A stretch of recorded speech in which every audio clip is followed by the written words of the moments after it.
When you're getting ready in the morning, when you're exercising, or when you just need a little boost. Download Mindset. I didn't know what was wrong with me at that point because the symptoms seemed so physical and seemed so brain-based. I was scared, if I was honest. I wouldn't have imagined that as I dove down and began to peel back the onion and unpack all of this, that this was related to overwhelming emotions in childhood. That was not my first path of exploration. My first path of exploration was what is wrong with me. By that time, it's kind of going back on the physical side of things for me.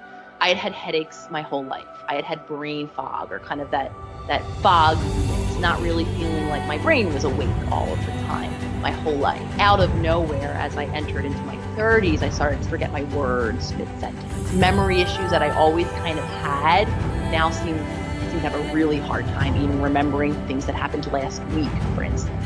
And then out of the blue, I started fainting. So of course I was like, this must be something wrong with my brain. What is it?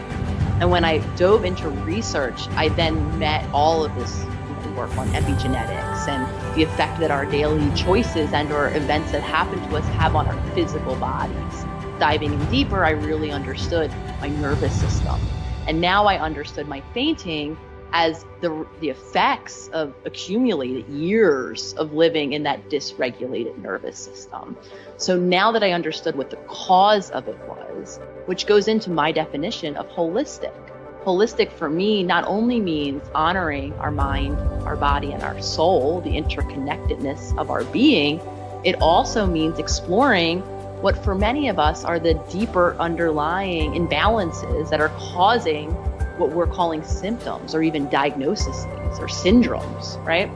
So now that I understood, oh, for me, this fainting could be a symptom of something deeper, could be a symptom of how I'm treating my body and how dysregulated my nervous system is. So as I began to dive into this research, I noticed something else, how disconnected I was to my body. So once I build the foundation of consciousness that we just talked about, once I began to teach myself how to safely inhabit my body, I began to do some nervous system regulation techniques and tools. The quickest and easiest one that we all carry around with us is around breath work. And I started to tune into how was I breathing, just checking in with my natural flow of breath. And I realized that like many people who struggle with anxiety, I had a really shallow chest breath. I noticed that sometimes when I'm really stressed out, I hold my breath. I actually don't really breathe much at all. And what I learned is each time I do both of those things, either just breathe really shallowly or I'm holding my breath, I'm actually contributing to my anxiety because I'm keeping my nervous system locked in that fight or flight mode. So I learned a new way to breathe. I learned how to use my belly, which was hard at first because all of my posture was reflective of all of this constriction and all of this threatening kind of posture and stance of a lifetime. Though once I accessed my belly, I learned that I could learn how to teach my body. So I started laying down. It was difficult for me, so I would begin my practice either right before bed or right when I woke up when I was already laying.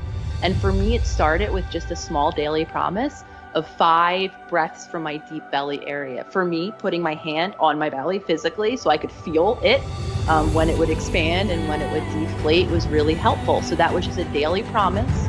Every time, every morning or right before bed, I would put my hand on my belly and just practice.